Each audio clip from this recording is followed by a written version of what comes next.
하나님의 말씀 창세기 21장 16절부터 19절까지의 말씀, 우리 다 같이 한 목소리로 합독합니다.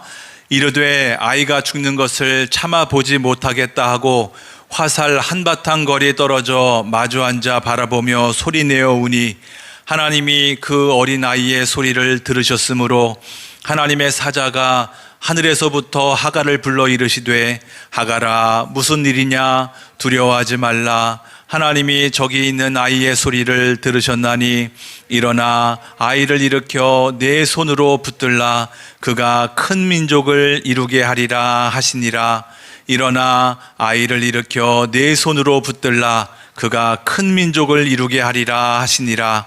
하나님이 하갈의 눈을 밝히셨으므로 샘물을 보고 가서 가죽 부대에 물을 채워다가 그 아이에게 마시게 하였더라. 아멘. 사진을 볼까요? 기억나시나요? 젊은 사람들은 몰라도 좀 되신 분들은 다 기억이 날 겁니다. 수십 년 전에 프로그램이 있었죠. 이산가족 찾기였습니다. 오늘 설교를 묵상하면서 이 장면이 떠올랐습니다. 이산가족 찾기 프로그램의 한 장면, 제 어린 기억에 이렇게 선한 기억은 뭐냐면, 한 출연자가 어렸을 때 부모님과 헤어져서 평생을 혼자 살아왔던 사람이 있었습니다. 그는 마음속에 나는 부모에게 버림받았다라고 하는 생각에 사로잡혀서 극한 외로움과 평생을 원망 속에 살아왔습니다. 마침내 이 프로그램을 통해서 드디어 백발이 된 부모와 만나게 됐는데요. 그가 눈물을 흘리면서 원망 섞인 질문을 던집니다. 엄마, 나 왜 버렸어요? 그러자 이 엄마가 이 아들의 손을 꼭 붙잡으며 통곡하며 이렇게 이야기를 합니다.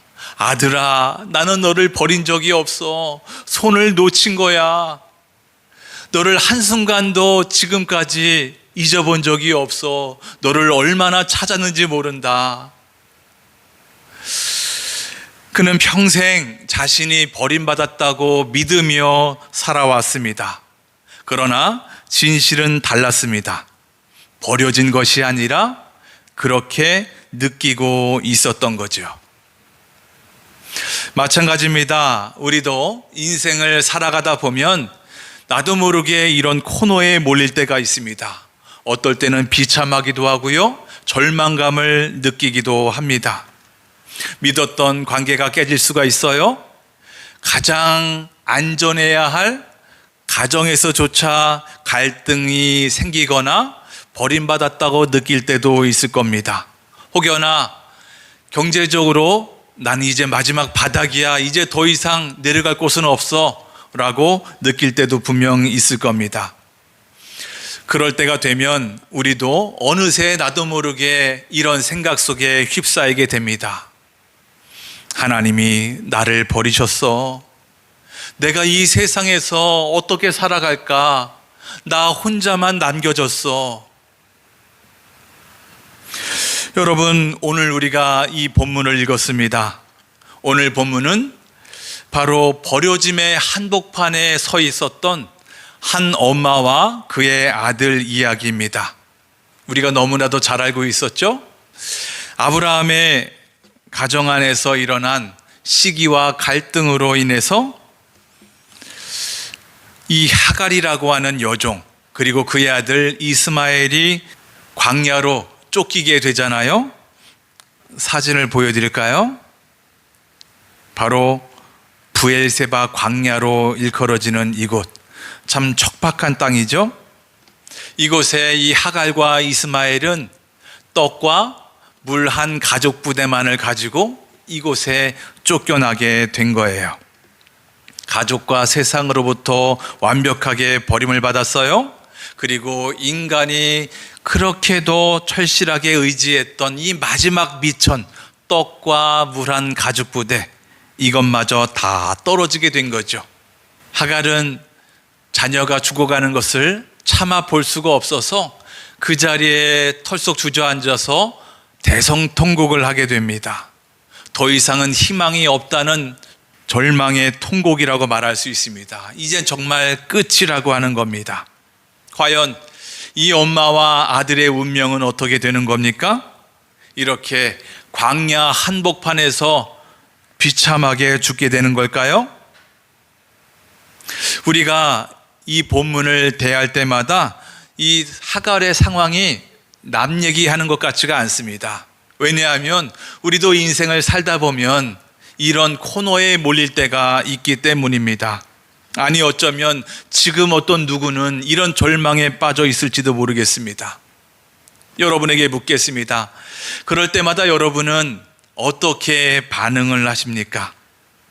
내 힘으로는 도저히 해결할 수 없는 이 거대한 벽 앞에서 나는 과연 습관적으로 어떤 마음의 자세를 가질까?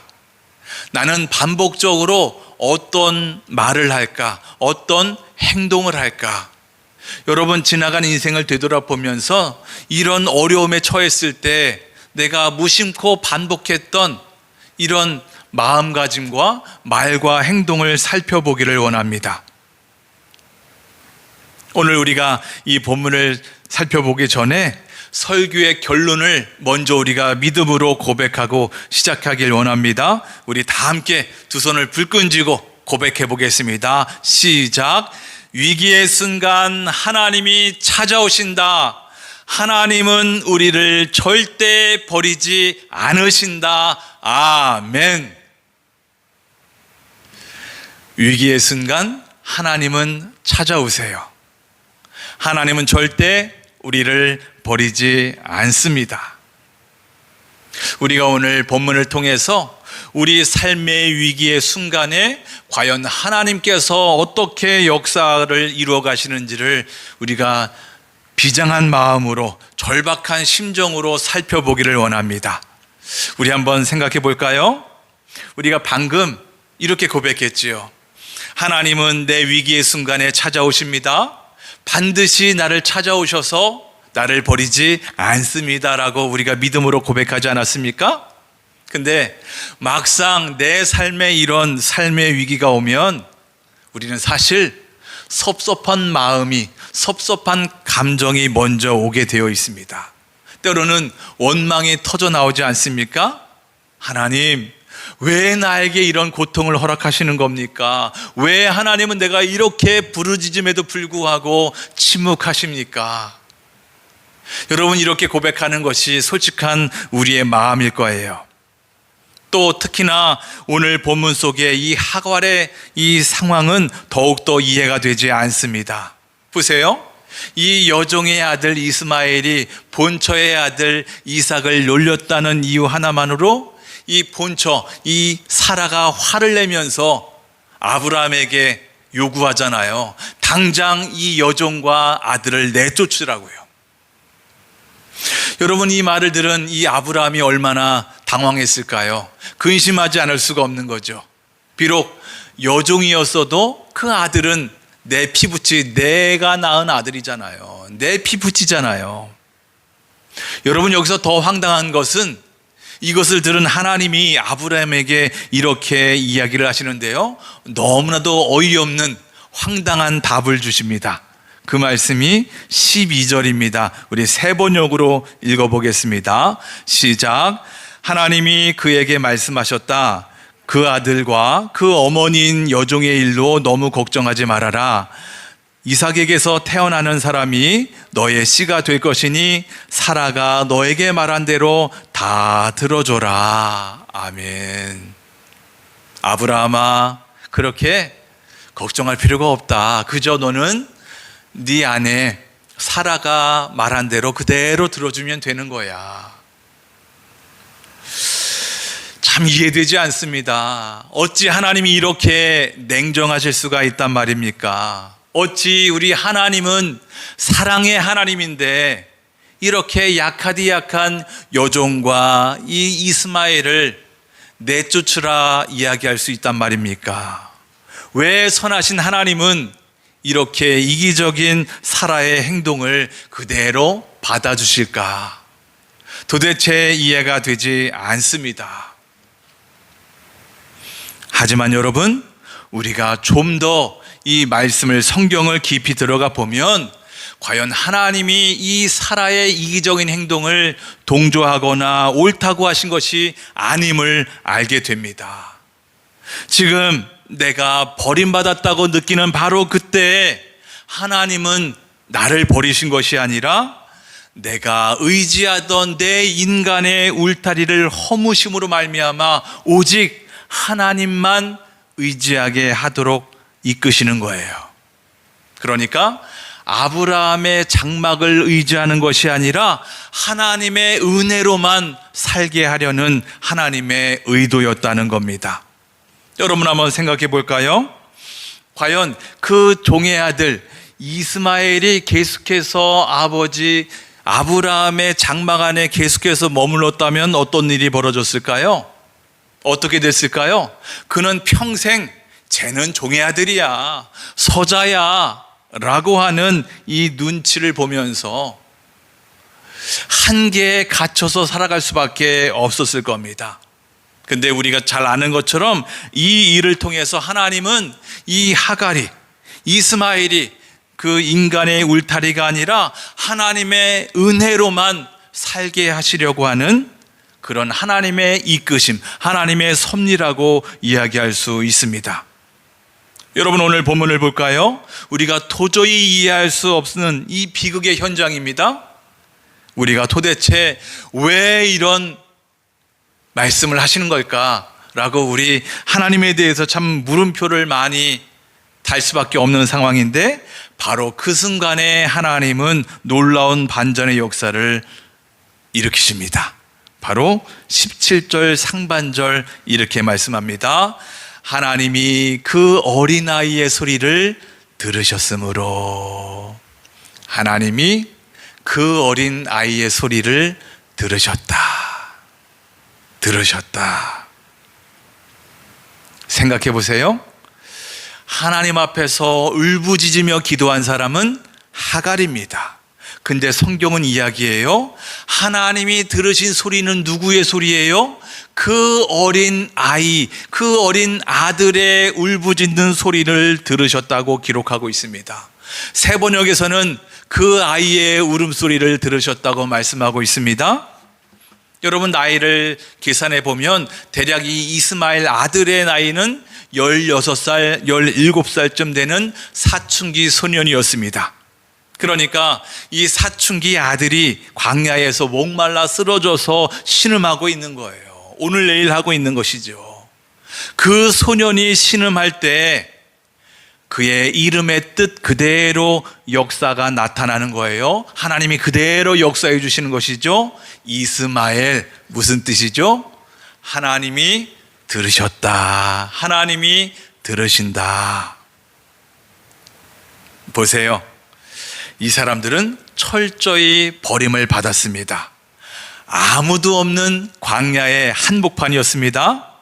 하나님 도대체 왜 우리를 버리신 겁니까? 라고 처절하게 신음하는 그 소년의 울음소리를 하나님은 분명히 듣고 계셨다는 거예요. 하나님이 들으셨다. 여러분 우리도 이럴 때가 있지 않습니까? 하나님 도대체 왜 이런 일이 내 인생에서 생겨났단 말입니까? 왜 내 인생에서 이런 말도 안 되는 사건이 일어날 수 있단 말입니까? 우리가 얼마든지 이럴 때가 있잖아요. 그래서 사람들은 우리의 존재를, 우리의 가치를 부정할 때가 있는가 하면 우리가 도와달라고 이 사람 저 사람에게 울부짖어요. 그럼에도 불구하고 외면할 수가 있잖아요. 하지만 우리 하나님은 절대 외면하지 않는구나. 우리의 절박한 신음소리를 다 듣고 계셨다는 겁니다. 아무도 없는 그 자리에서 하나님은 당신의 살아계심을 드러내시기 시작합니다. 여러분 오늘 본문 속에 이 하갈의 모습 다시 한번 살펴봅니다. 분명 이 사람이 이 아브라함의 집에서 쫓겨나갈 때 이 사람이 가지고 나간 게 뭐죠? 떡과 물 한 가죽 부대라고 이야기했습니다. 그게 전부였어요. 그것은 우리의 사람의 미천이 얼마나 유한하고 한계가 있는지를 우리가 알 수가 있게 하는 건데요. 실제로 이것 가지고 쫓겨났는데 광야에서 이틀을 버티지 못했어요. 완전히 바닥이 난 거예요. 물이 떨어지자마자 이 하갈은 대성통곡을 하는 거예요. 이제 더 이상 의지할 게 없다는 거죠. 이거 다 먹었으니 우린 이제 죽었다는 거예요. 죽음이 코앞에 왔다는 이 공포가 있으니까 더 이상 이제 막다른 골목에 왔어요. 주저앉아서 하나님께 통곡하는 겁니다. 우리도 마찬가지지 않습니까? 내 지혜, 내 건강, 내 통장 잔고라고 하는 인간의 가족 부대만 의지하고 살아가면 반드시 그거는 거들날 때가 있거든요. 바닥에 날 때가 있거든요. 그러는 순간 우리는 하갈처럼 절망할 수밖에 없어요. 우리는 주저앉지 않을 수가 없습니다. 기억하시기 바랍니다. 세상이 주는, 세상에서 준비하는 우리 인간의 미천은 결코 이 광야를 이길 수 없어요. 그렇다면 오늘을 살아가는 하나님의 자녀인 여러분과 저는 이 광야 같은 세상에서 어떻게 끝까지 이 믿음의 길을 걸어갈 수 있겠습니까? 보세요. 내 인간적인 울타리가 다 깨졌어요. 그리고 내 손에 있던 이 가죽 부대가 다 바닥났어요. 그렇다면 그 순간, 그 공포, 그 외로움의 순간 우리는 어떻게 버텨낼 수 있을까? 무엇으로 버텨낼 수 있을까?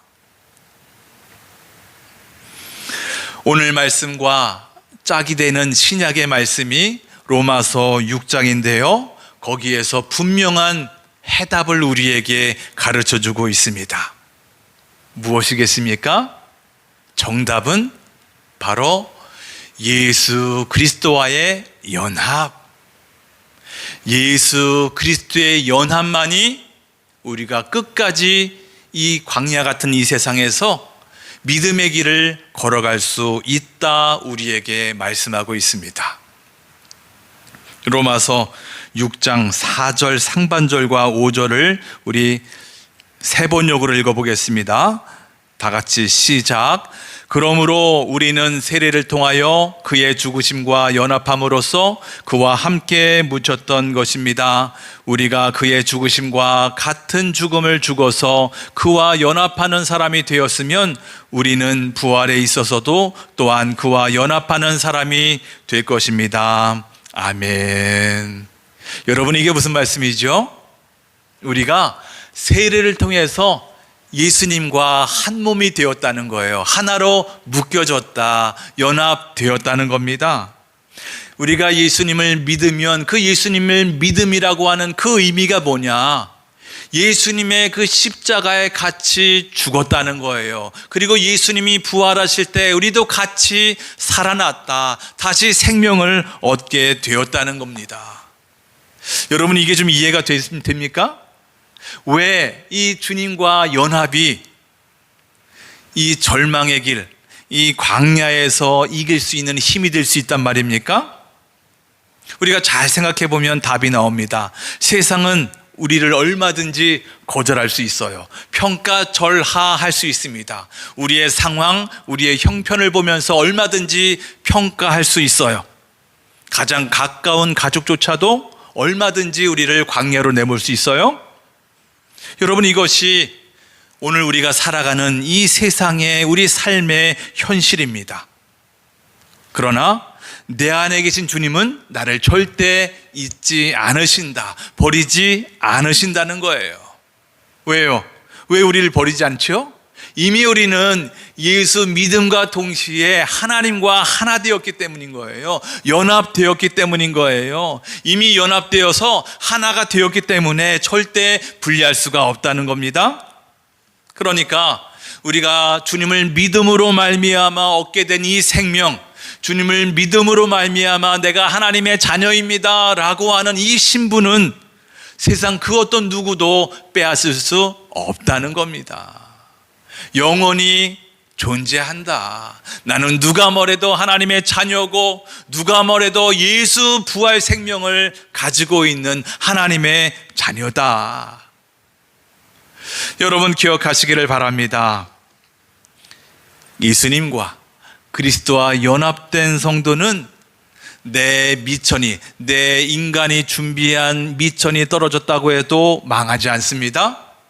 잊으면 안 됩니다. 오히려 내가 준비한 인간의 미천, 내 가족 부대가 바닥날 때 비로소 내 안에 계신 예수의 생명이 일하기 시작하신다.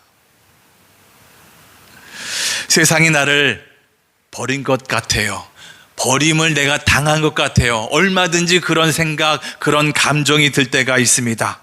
그럼에도 불구하고 내 안에 계신 주님으로 인하여 나는 주님과 연합된 보배로운 주님의 자녀다 라고 하는 이 진리가, 이 상황이 나로 하여금 주저하지 않을 수가 있습니다.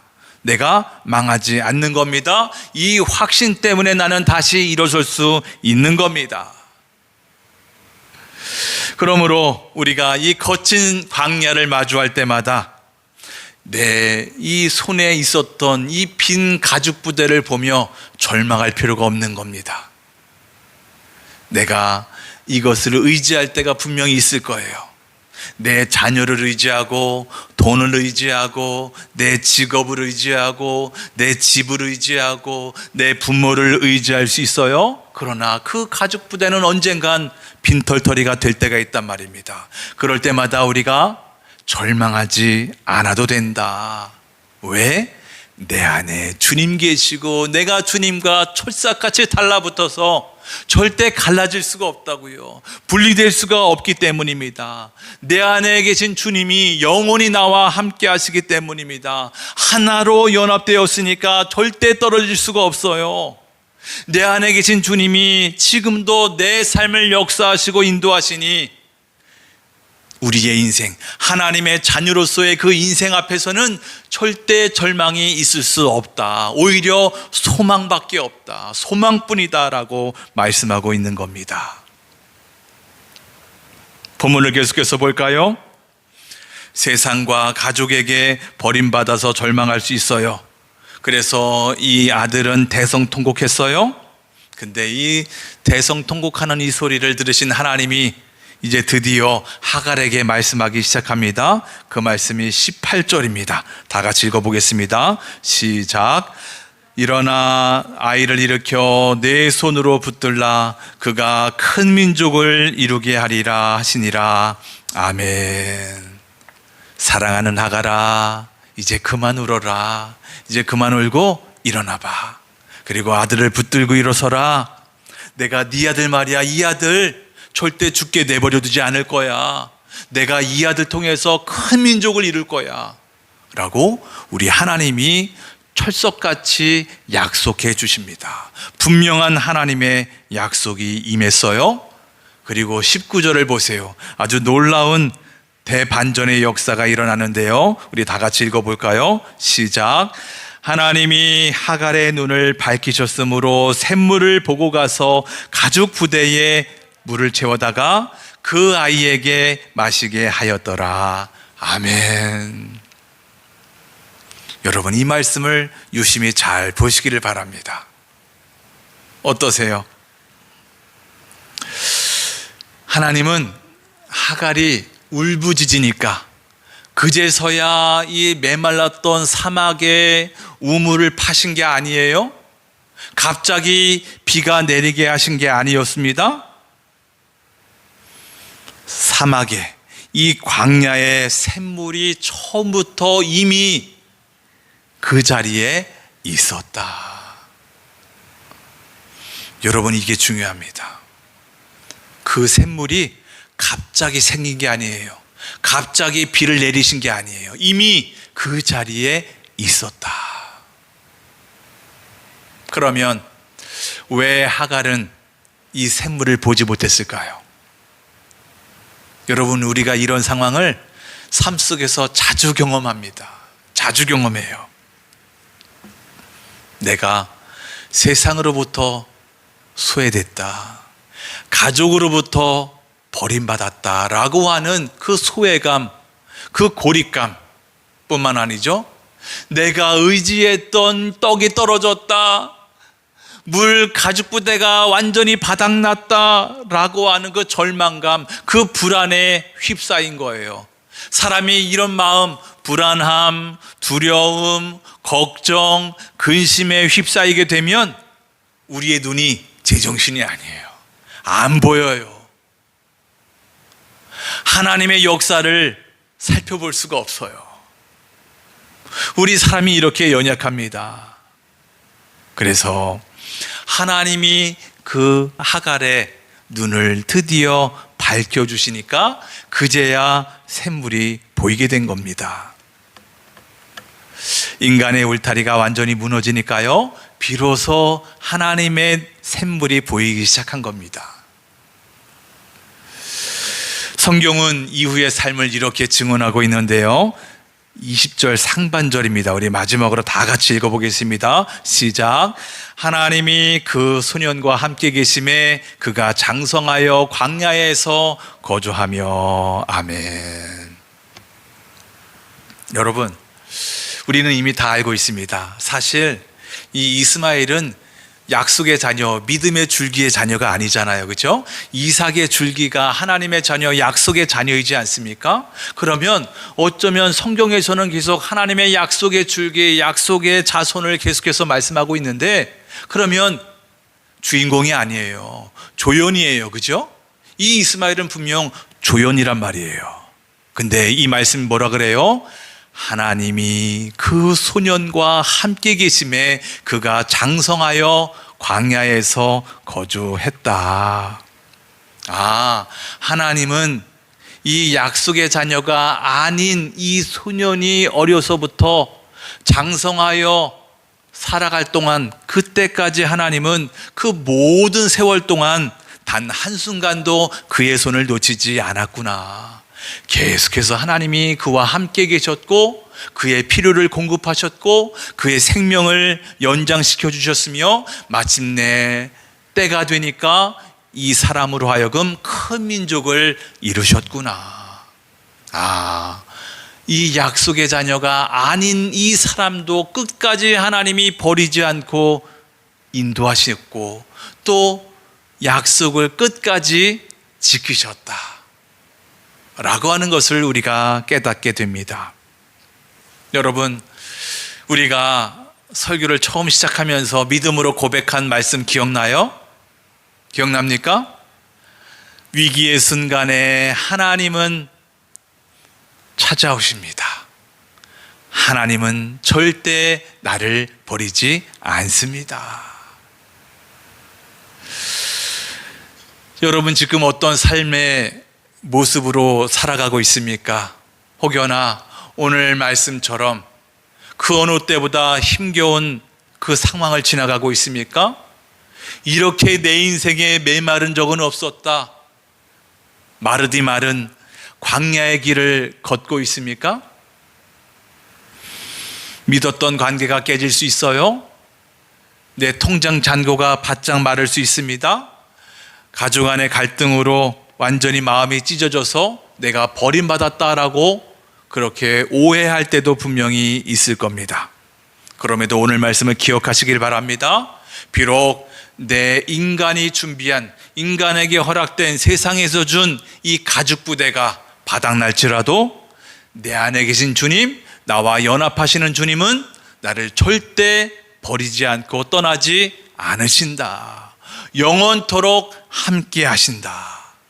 그러니까 인간의 무너진 이 울타리, 이 상황 자체가 도리어 나를 버리지 아니하시는 하나님의 놀라운 생명의 역사를 경험할 수 있는 기회다.